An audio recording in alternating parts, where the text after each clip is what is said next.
Make and Talk, c'est le format inédit des communautés métiers by Extia. Une interview, un mocktail et un parcours inspirant. Nos invités créent leur mocktail préféré tout en partageant leur histoire. Alors êtes-vous prêts à écouter ce nouvel épisode ? Bonjour à tous et bienvenue dans ce nouvel épisode. Aujourd'hui on accueille Gaëtan. Gaëtan, je te laisse me rejoindre s'il te plaît. Bonjour, merci. Je t'en prie, Gaëtan, présente-toi, ton métier, ce que tu fais, en tant que lead aussi, parce que tu es lead au sein d'une communauté métier, pour ceux qui ne le savent pas. Qu'est-ce que tu...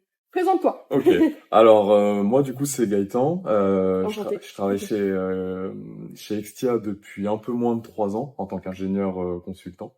Donc je suis actuellement en mission chez Orange, en fin de mission, Product Owner Data et IA, mais surtout Data. Et au sein d'Extia, je participe aussi depuis le début d'année à la communauté métier Data, et progressivement aussi de plus en plus à la communauté IA qui est en train de se lancer. Ok, d'accord. T'as déjà fait les meet-up ou pas encore ? Alors j'ai un meet-up, je vais présenter un meet-up fin de ce mois, fin du mois de mai. Ok. Mais sinon non, j'en ai pas encore fait. Ok. Avec le premier fin du mois. Ok, ça marche.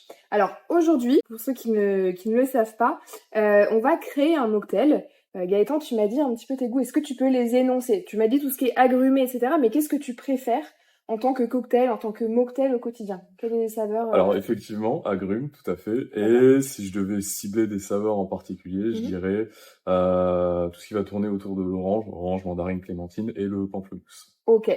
Eh bien, ça tombe bien, puisqu'on en a... Alors, je sais pas si vous avez vu juste à votre gauche, pour ceux qui nous écoutent, on a du jus de clémentine très controversé en ce moment. Voilà, je sais qu'il y a beaucoup de personnes qui n'apprécient pas le jus de clémentine, le jus de mandarine, qui préfèrent vraiment le jus d'orange. Donc, on va voir si tu aimes. On a également du jus de pamplemousse, 3 citrons verts, juste ici. On a également des infusions à l'hibiscus et de la menthe. Voilà, des feuilles de menthe pour la décoration et pour le goût. Pour t'annoncer un petit peu le titre du mocktail, on va préparer le Citrus Bloom. Ok. Voilà. Qu'est-ce que ça t'évoque, ce nom, Citrus Bloom ? Alors, quelque chose qui... Si je connaissais juste le nom, je dirais que ce serait à base de citron. Okay. Enfin, je dirais que le goût du citron est très prononcé. Okay. Donc, en tout cas, je pense que ça va me plaire. Eh bah, écoute, je pense qu'on peut commencer la recette, si ça te va. Pour commencer, on a 6 centilitres de jus de pamplemousse. Je vais te laisser faire aussi le tien, hein, comme ça au moins tu vas pouvoir prendre la main. Pour ceux qui nous entendent et qui nous voient pas, on a un gros verre doseur, donc c'est très très très compliqué de doser, mais c'est pas grave, on va faire un petit peu à la louche aujourd'hui, on n'a pas de shaker, et je te laisse faire le tien. Okay. Voilà. On a dit 6 centilitres ? Ouais, c'est ça. Est-ce qu'il y a un lien avec ta posture professionnelle entre les agrumes et ton métier et tes missions, etc. Est-ce que tu as ce côté, parce que on a tendance à penser que tout ce qui est agrumé, ça a tendance à être assez dynamique, assez frais. Est-ce que tu retrouves ça dans tes missions, dans ton caractère au quotidien, ou pas forcément ? Alors, je vais dire le côté dynamique. Les agrumes, je pense qu'on associe aussi ça à de l'énergie, hein, enfin finalement synonyme de dynamique. Et c'est vrai que je trouve que dans la posture d'un product owner, alors je pense que c'est pas que les product owners data, c'est pour les PO en général. C'est vrai qu'il y a ce côté où il faut être réactif, faut être à l'affût. On peut beaucoup être sollicité, faut aller au contact des gens et tout. Je pense que c'est pas un métier où on reste dans son coin. Donc je veux dire ce point commun là, le dynamisme entre l'agrume et ce qu'on nous demande de faire. Mais très clair.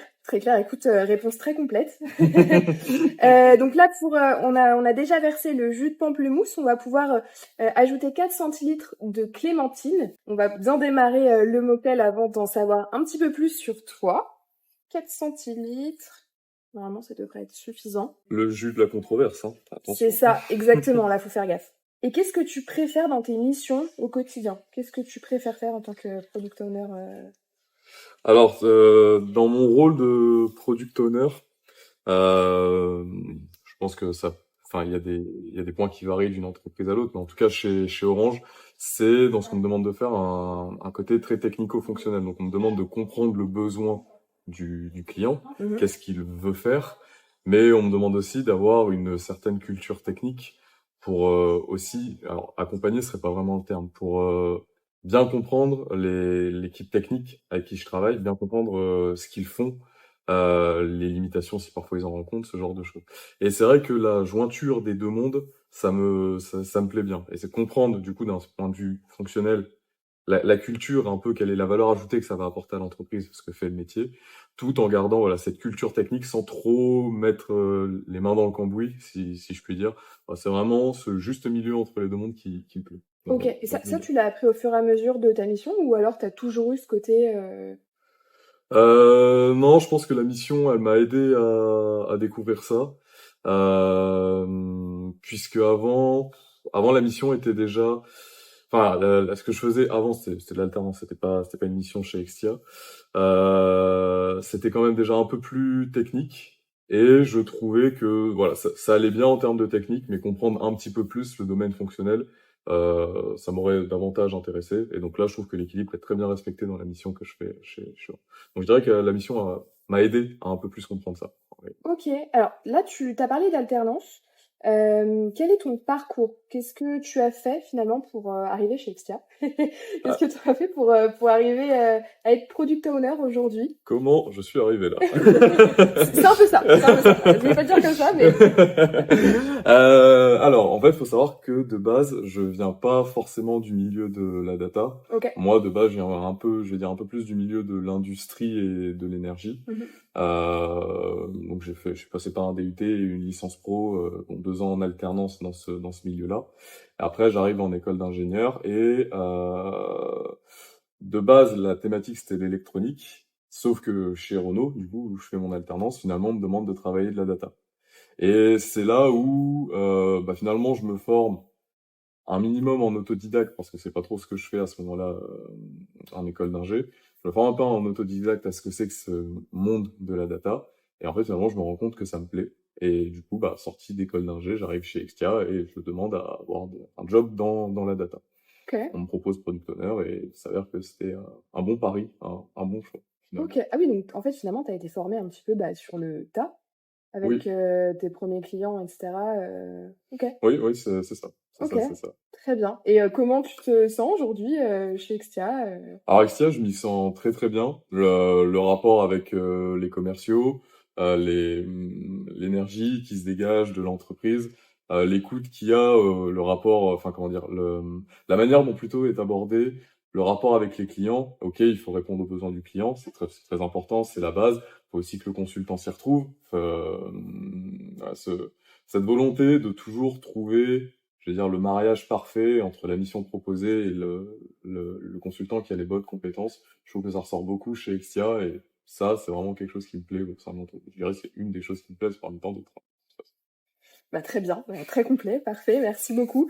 Je pense qu'on va retourner à la recette parce qu'on a, comme je l'ai dit au tout début, on a des infusions. J'ai été chercher de l'eau froide pour faire nos infusions. Alors je vais en mettre 2 pour que ça soit un petit peu plus fort et qu'on puisse après les mettre dans chacun des verres. Hop, voilà, je pense qu'on va pouvoir les laisser un petit peu infuser. Ça a bien moins infusé, je pense, que si c'était de l'eau chaude, mais c'est pas très grave.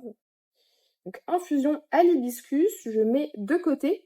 Et en parlant d'Extia, comme on l'a dit au tout début, tu fais partie des leads des communautés métiers. Exact. Qu'est-ce que tu préfères? Pourquoi tu es lead finalement au sein des communautés métiers? Alors, je trouve que la posture de lead au sein d'une communauté métier, ça permet 2 choses. Ça permet de partager son expertise, ce qu'on sait faire, auprès d'un public qui est intéressé, hein, le fameux système des meet-up où finalement les personnes, enfin quand les personnes voient les sujets, c'est là où ils choisissent ce qu'ils veulent voir ou ne pas voir. Donc quand on se sent de le faire, on peut partager son expérience au sein des communautés métiers.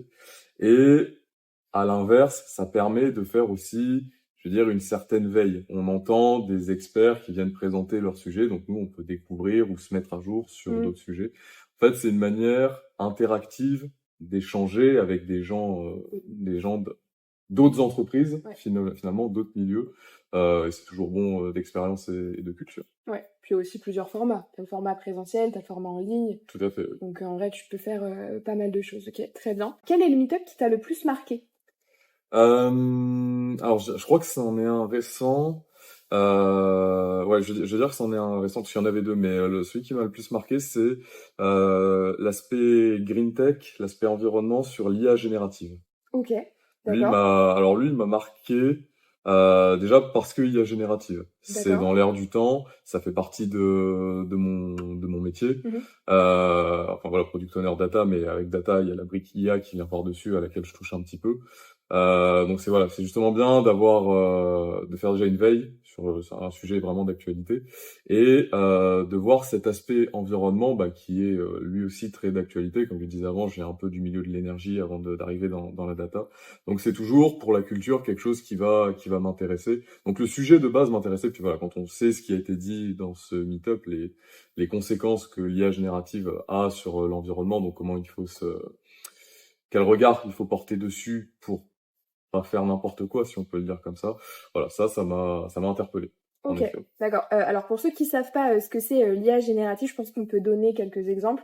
ChatGPT, DeepSeek, etc. Je sais pas si t'en as d'autres qui viennent en tête. ChatGPT, DeepSeek, Llama côté Meta Gemini et Gemini aussi, côté Google. qui est beaucoup utilisé en ce moment. Mm. Non mais c'est vrai, c'est vrai que tu as raison sur ce point-là, c'est un sujet qui nous concerne tous, que ce soit moi en tant qu'étudiante ou toi dans ton métier au quotidien. Est-ce que ça t'a servi dans ton métier ou pas forcément? Alors ça m'a servi, oui, déjà comme tout le monde se sert de ces IA-là. Donc bon, alors moi je suis team ChatGPT. Mhm. Je m'en sers beaucoup pour, bah, comme j'ai dit, hein, mon métier il est technico-fonctionnel, donc la partie technique, il y a quand même un peu de code, ce genre de choses, pour du debug ou pour coder plus vite, voilà la classique. Effectivement, ChatGPT m'a déjà servi dans ce cas-là. Après, d'un point de vue culture, c'est vrai que comme on dit que le sujet est en train de se démocratiser, les entreprises, elles essayent de se doter de plus en plus de sujets à base d'IA générative. Et donc, il fallait avoir une certaine culture sur le sujet aussi bah, pour comprendre les sujets qui arrivent au sein des entreprises. Ok. Et Voilà. donc tu t'apprêtes aussi à moins générer peut-être de l'IA vis-à-vis de ce meet-up, enfin grâce à ce meet-up ou pas du tout? Alors, c'est vrai que je pense, j'étais tombé dans ce travers de finalement, quand dans le cadre du code, Mhm. quand j'ai un questionnement, c'est vrai que je me tournais très facilement vers ChatGPT. Quand une fois qu'on écoute le meet-up, on se dit, avant on utilisait Stack Overflow, on utilisait des forums, on passait un peu plus de temps sur les recherches. Peut-être qu'il faut pas perdre cette habitude parce que au-delà du fait que ça continue de faire travailler un peu l'esprit dans le domaine, c'est vrai que l'IA générative, faut pas s'en servir comme, enfin le meet-up nous fait comprendre qu'il faut pas s'en servir comme première solution. Si effectivement à un moment on bloque, ok, on se tourne Mhm. vers cette solution, mais c'est peut-être pas la première à laquelle il faut penser. Ok. Faut aller voir le replay qui est sur YouTube, sur la chaîne YouTube d'Extia. Tu parlais d'un autre meet-up qui t'a marqué. Oui, c'est celui là plus sur le cycle de vie. Donc c'était Ok. encore un sujet Green Tech. green tech. Ouais. Voilà. Très récent d'ailleurs. Oui. Et c'était ouais voilà sur le cycle de vie qui expliquait un peu plus le côté la pollution bah voilà générée par notre consommation, notamment la consommation électrique, Ouais. les limites qu'il y avait par rapport aux données qu'on utilisait actuellement. Le fait que on se dote d'énormément d'outils pour essayer de mesurer ça, pour prendre des décisions, mais finalement ce sont des outils numériques qui consomment de l'électricité, donc qui polluent. Ouais. Donc faut trouver le juste milieu. L'idée c'est pas d'arrêter ça bien sûr comme c'était expliqué dans le meet-up, mais c'est vrai qu'il faut prendre du recul sur ça. Voilà, c'était l'autre meet-up. Il m'a moins marqué que l'IA générative, mais c'est vrai que voilà, j'ai appris 2-3 choses intéressantes. Ouais, faut pas trop se fier à l'illusion. Il me semble que c'est ça, l'illusion verte. Oui, Si je ah me oui, trompe pas. c'est Ouais, exactement voilà. ça. Est-ce que réduire J'ai retenu. l'illusion verte et la question était, finalement, la grosse problématique était, est-ce que réduire notre impact ne l'aggrave pas finalement? Ouais. C'était ça, la problématique. Et bah écoute, franchement, on voit que t'as très bien retenu en tout cas tout ce qui est meet-up. Donc en vrai, tant mieux si ça te sert aussi au quotidien. Je pense que c'est le but. Je pense qu'on peut repasser à la recette pour faire un petit lien. Je te propose de mélanger le jus de clémentine et le jus de pamplemousse qu'on a déjà préparé tout à l'heure. Comme ça, on va pouvoir accueillir finalement le thé enfin l'infusion. C'est une infusion à l'hibiscus. Il en faut ouais, 6 centilitres. Ça ressemblait à peu près à, so- à 60 millilitres. Tiens, je te laisse. C'est vrai qu'en fait, on s'amuse à jauger entre le fond et le 100 millilitres que l'on voit marqué. Voilà, c'est ça. Parfait. Comme ça, je pense on va se régaler. Vu l'odeur, en Déjà, tout cas, l'odeur, et puis il a une belle couleur. voilà, ça sent très bon. Mm. Parfait pour le mocktail. Est-ce que tu as déjà eu un défi au cours de ta carrière, potentiellement au sein d'Exia ou voilà, chez n'importe quel client, auquel tu t'es dit, OK, là, il faut vraiment que je me pose pour passer au-dessus et pour avancer, on va dire, aller de l'avant. Est-ce qu'il y en a un qui te vient en tête? Ouais, oui, oui, oui, il y en a un, c'est même je vais oser dire le projet actuel sur lequel je suis chez Orange, Ok. qui est en fait le déploiement. Peut-être que j'en profite pour faire un peu de pub pour mon meet-up au passage. Mais vas-y. C'est enfin le lien il va être rapidement fait.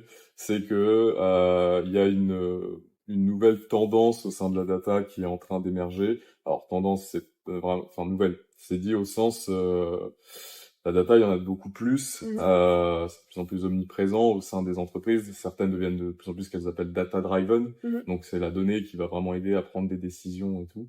Et face à cette quantité incroyable de données, de plus en plus d'entreprises cherchent à mettre en place ce qu'elles appellent des data products. Donc, ça, en gros, hein, très simplement, c'est juste, ça c'est pour le contexte, hein, ce que je suis en train d'expliquer, c'est juste, on fait pas de la data pour les métiers juste pour dire, en fait, on va au-delà de les métiers vont produire de la valeur ajoutée avec ces datas. On essaie de faire en sorte que ça vienne avec un package d'outils, de méthodes de conception qui rend le projet, in fine, on va dire, plus consommable, plus facilement exploitable pour des gens qui ne sont pas forcément du milieu. Mhm. C'est un ensemble de bonnes pratiques, je vais pas rentrer dans le détail non plus.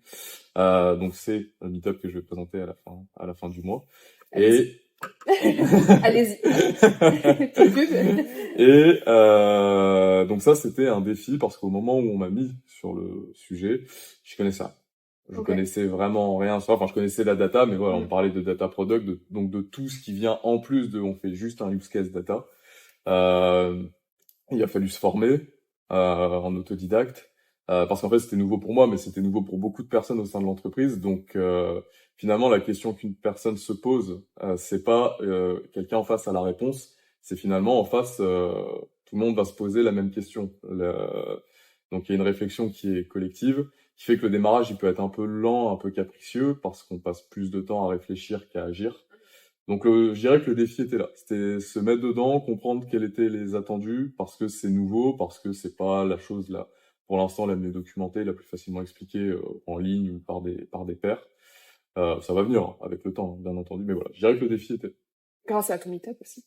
Non, mais voilà, faut quand même le dire. Non, mais en vrai, c'est pas facile d'avoir... oui, tu voulais dire... Non, pas du tout. C'est pas facile d'avoir des nouveaux sujets quand on... Voilà, enfin, on sait pas par où commencer, ça peut vite démoraliser. Donc, bravo à toi. Merci. C'est vrai qu'il faut s'accrocher parfois au début. Ouais, c'est vrai. Je pense qu'on peut ajouter le citron au mocktail. Voilà. La petite touche, le petit zeste de citron vert. Alors, qu'est-ce qu'ils disent pour citron? Alors, on va avoir, ça c'est plutôt sous forme de tranche. Okay. Donc, on va pouvoir couper, je te laisse couper le tien. Tu peux faire aussi une tranche plutôt épaisse, si tu veux. À toi de voir. Ça va être gardé, ça, mais c'est comique. Hein. Voilà. Alors, je pense qu'on voit pas. Je m'étais planqué, voilà, c'est vrai. Je voulais pas assumer. On a vu. J'ai mis 1 minute à couper le citron. En parlant de zeste de citron, quelle est ta petite touche, tu vois, en plus, que tu vas amener dans un projet? Ouais.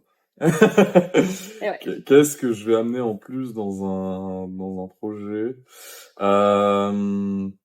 Alors, je pense que c'est, comment dirais-je, alors, je peux le dire par rapport à ce que je fais chez Orange, tout du moins, c'est, alors, en fait, chez Orange, j'ai dit que j'avais la casquette de product owner. J'arrive pas à faire 2 choses en même temps, qui est couper le citron et répondre à la question en même temps parce que le citron est capricieux.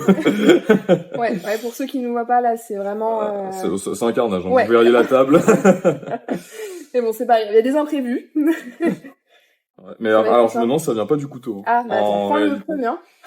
Après, enfin voilà, si ça vient pas du couteau, ça va venir de la personne qui tient le couteau et là ça va, moi ça va pas me faire plaisir. Ah oui, en plus tu fais des très grandes tranches. Hop, non, c'est bon, ça venait du couteau. C'est pas bon, hein, il y en a par terre et tout. Bien sûr, bien sûr. Alors, quelle était la question déjà? Le petit plus, le Ah petit oui. zeste de citron, tu vois, ce que tu mets au-dessus d'un plat. Ok. Alors, j'apporte quelque chose, je pense, d'un peu meilleur que la tranche que je viens de couper. Voilà. C'est pas dur vu comment je viens de galérer. Non, je pense que c'est le côté un peu technique que j'ai pu avoir avec le job de data analyst juste avant en alternance, Mhm. qui fait que en tant que PO, donc je fais comment dire, euh, le besoin du client, je l'exprime en exigence technique qui derrière va être comprise par les équipes de développement. Et derrière, du coup, c'est eux qui créent le livrable, hein, bien entendu, mais faut le contrôler, faut le recéter, ce livrable.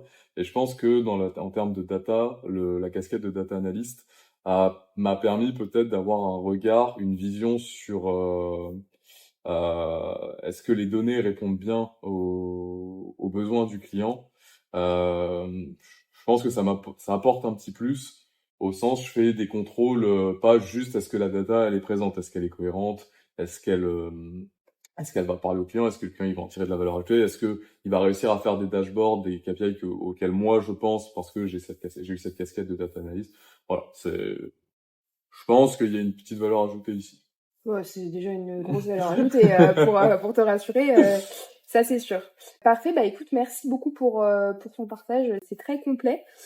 Alors, donc pour tous les extiens qui nous regardent, on gamifie maintenant les podcasts. Donc quand vous écoutez un nouvel épisode ou quand vous regardez un nouvel épisode, vous gagnez des points. Donc n'hésitez pas à commenter une orange ou un citron. Ah, À toi de l'orange, décider. l'orange. Je L'orange. vais pour Et l'orange. bah voilà, n'hésitez pas à mettre votre plus bel emoji d'orange dans les commentaires, que ce soit sur Spotify, sur YouTube ou sur Livestorm ou que sais-je. Comme ça, voilà, nous allons pouvoir bien vous identifier. Pour finir, quel serait ton détail? Alors là, je vais faire un petit lien avec la menthe qu'on va couper. C'est le petit détail qui change tout. Ok. Et chez toi, quel est le détail qui change tout dans un projet? Dans quel sens? Enfin, qu'est-ce qu'il faut à un projet pour qu'il avance bien? Ouais, c'est ça. Alors, Selon toi. selon moi, qu'est-ce qui... Ça peut être Euh, une compétence, ça peut être alors, alors, je parlerai pas d'une compétence, je parlerai plus d'un état d'esprit. Enfin, c'est être capable c'est le travail d'équipe. Je pense que c'est ça qui fait vraiment avancer un projet. Quand on est sur un projet, voilà, un sujet qu'on connaît pas forcément, quand on est plusieurs, on galère à plusieurs et c'est toujours plus agréable. Quand on s'entend bien, on a plus envie de faire le projet. Voilà, je pense vraiment que le travail d'équipe, l'esprit d'équipe, c'est la base pour un projet. ouais, je pense aussi c'est une des valeurs d'Extia, l'esprit d'équipe. Parfait, bah, je pense qu'on va pouvoir ajouter la menthe, Parfait, si ça te va, en ça tout me cas. va. Alors par contre, j'en ai jamais mis hein, dans mes mocktails. Donc, Je pense que c'est ce qui va relever le goût en réalité. bah je pense, hein. Je connais le sirop de menthe, mais la menthe comme ça, j'avoue que pas hyper experte. Tu veux, je le mets comme ça dedans. Oui, je pense. C'était dans la recette. Hein. Voilà. Hop, parfait. Et ben écoute, je pense qu'on va pouvoir remuer et goûter le mocktail, savoir s'il est bon. Qu'est-ce que t'as pensé de la préparation déjà? Est-ce que ça t'a paru Ça donnait très envie, hein, le fait de le préparer. Bon, l'épisode du citron était marrant en plus. Non, ça donnait envie, et puis bon, quand on voit le résultat, c'est vrai qu'on a envie de boire. Eh bah parfait. Eh ben écoute, Santé. chill. Ah, moi j'aime bien. Eh ben, c'est très bon. Ouais, moi j'aime bien. C'est très surprenant. C'est vrai, on s'attend pas à ce résultat, mais j'adore le côté acidulé qu'il y a Ouais. dedans en réalité. Alors pour ceux qui nous écoutent, alors il y a une domination de pamplemousse Ouais. mélangée à de la clémentine. Enfin, en fait, c'est vraiment le mélange et un arrière-goût aussi d'infusion. Ouais, on sent Je sais pas si l'arrière-goût tu le sens, d'infusion. de la menthe. Et c'est pas trop sucré. Ouais. Ça tourne plus vers le acidulé que le sucré. Ouais. Mais moi j'aime Ouais. bien. Moi j'aime bien quand c'est comme ça. Mais c'est pas trop acidulé. Non, non, ça va. Mais c'est encore moins sucré, je trouve. Ouais, oui, c'est vrai que c'est pas très sucré. Bon bah écoute, tant mieux, ça te plaît. Ah oui. Et bah nickel. Parfait. Voilà, si vous voulez reproduire la recette, c'est avec plaisir. On va finir par un mot que j'aime bien terminer à la fin des podcasts. Si tu devais définir ton expertise, Gaëtan, qu'est-ce que ça serait? En un mot, en une citation, en une phrase, qu'est-ce que ça pourrait être? Mon expertise. Alors je dirais que tout part sur La curiosité. Ok. Parce que la curiosité et parce que la data, c'est quelque chose où il y a beaucoup de sens qui se cache derrière les données. C'est pas juste des chiffres ou juste des abréviations. La curiosité, du coup, comprendre ce qu'il y a derrière pour aller poser les bonnes questions et s'enrichir culturellement. Je trouve que dans le cadre de la data, pour moi, la curiosité, c'est la base de tout. Et c'est aussi, j'ai envie de dire, un peu ta base, parce que t'as quand même, tu t'es dit, à la base, tu as dit au début que t'étais pas, on va dire, prédestiné à être dans la data. Oui. Et pourtant, t'as été curieux Voilà. et t'es là aujourd'hui. C'est ça. Donc, je pense que c'est une belle conclusion, curiosité. Merci à toi, en tout cas, pour cet épisode. Et puis, écoutez, n'hésitez pas. Shake and Talk, c'est tous les premiers lundis du mois à 17h sur Spotify et aussi rediffusé sur YouTube, sur Livestorm et j'en passe. N'hésitez pas à liker l'épisode, commenter, partager, comme vous voulez. Et écoutez, bonne journée Gaëtan. Bonne journée à toi. Et puis à Merci bientôt à tous. finalement Oui. dans ton prochain meet-up. Oui, voilà, exactement. À On se très vite. retrouve là-bas. À très vite. Merci. Merci à vous.